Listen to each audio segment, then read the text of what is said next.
بسم اللہ الرحمن الرحیم۔ محترم و مکرم سامعین کرام، السلام علیکم ورحمۃ اللہ وبرکاتہ۔ سیکولر لوگوں کی طرف سے اسلام پر ایک یہ اعتراض ہوتا ہے، وہ کہتے ہیں کہ اسلام نے عورت کو کوئی عزت نہیں دی، اسلام نے عورت کو جو ہے وہ بیکار بنا دیا، گھر کے اندر محدود کر دیا، بند کر دیا۔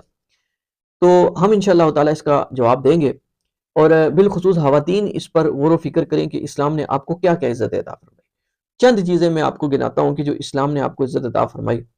ان میں سے سب سے جو بڑی چیز ہے وہ یہ ہے کہ نبی پاک صلی اللہ تعالیٰ علیہ وسلم کی تشریف آوری سے پہلے یہ جو بچیاں ہوا کرتی تھی تو ان کو زندہ درگور کر دیا جاتا تھا، لیکن اسلام نے آ کر اس چیز کا دروازہ بالکل بند کر دیا، اور حتیٰ کہ روایت کے اندر آتا ہے جب ایک شخص نے حضور سے یہ ذکر کیا کہ میں نے اپنی بچی کو زندہ درگور کیا تھا، تو نبی پاک صلی اللہ تعالیٰ علیہ وسلم کی آنکھوں سے آنسو آ گئے۔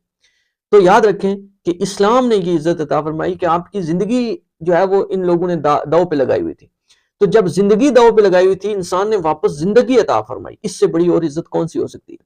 اور اس کے علاوہ میں کچھ چند چیزیں آپ کو گنانا چاہتا ہوں کہ جو اسلام نے عورت کو عطا فرمائی ہیں، وہ ان میں سے ایک چیز یہ ہے کہ اسلام یہ کہتا ہے کہ جب عورت شادی شدہ ہو جائے، شادی کر لے، نکاح کر لے، تو اس کا سارا نان و نفقہ وہ اس کے شوہر کے ذمہ ہو جاتا ہے۔ اس کو بسوں کے اندر، اس کو سڑکوں کے اوپر، اس کو جہازوں کے اوپر جو ہے وہ اس کو کمانے کی ضرورت نہیں ہے، بلکہ اسلام کہتا ہے کہ اس کا جو شوہر ہے وہ خود محنت کرے، اور محنت کر کے رزق حلال کما کر وہ اس عورت کو بھی کھلائے۔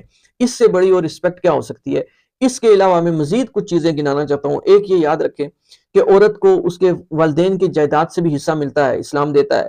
اسی طرح عورت کو اس کے شوہر سے، اس کے شوہر کی جائیداد سے بھی حصہ اسلام دیتا ہے۔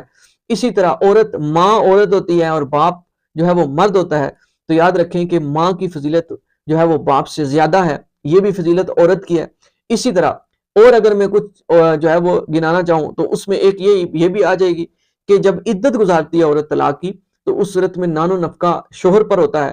تو یہ ساری چیزیں اسلام عزت عطا فرما رہا ہے، اور یہ لوگ جو برابری چاہتے ہیں، اور یہ چاہتے ہیں کہ یہ اصل میں یہ چاہتے ہیں کہ عورتیں سڑکوں کے اوپر جائیں، عورتیں جہازوں میں نوکریاں کریں، عورتیں بسوں کے اندر نوکریاں کریں، اور جو ہے وہ عورتیں جو ہے وہ بالکل پبلک پلیس کے اوپر جائیں اور جا کر جو ہے وہ کما کر لائیں۔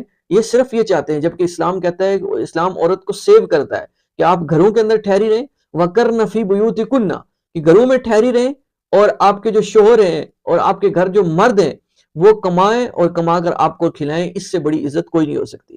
تو یہ لوگ جو ہے وہ حقیقتاً جو سیکولر لوگ ہیں وہ عورت کی عزت برباد کر رہے ہیں۔ عورت کو اگر عزت دے رہا ہے تو وہ ایک ہی مذہب ہے، اور وہ ہے دین اسلام۔